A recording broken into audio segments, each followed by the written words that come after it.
Hello everyone, welcome to One-on-Ones presented by Spires Engineering. Today we'll be covering the array command. In CAD, the array command allows us to take an object and project it in a rectangular or circular pattern or along a path.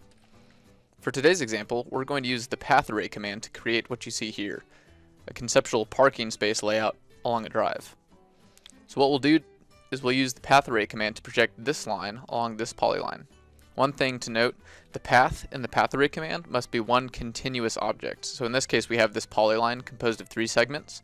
If these were 3 individual segments, we'd only be able to use one. So we'll go up here, click path array. It'll ask us select objects. So in this case we're going to project or create an array out of this line. Click enter. It'll ask us to select path curve. This is going to be our path. Now you can see here it's created our array, but it's not at the space we want. So we can either use the items command to specify a distance, or we can click enter and actually drag this triangle and type our distance, which in this example we're going to use 9. So now we've created our array, our parking spaces, but we can see it's not ending where we want. We want it to end just at this curve.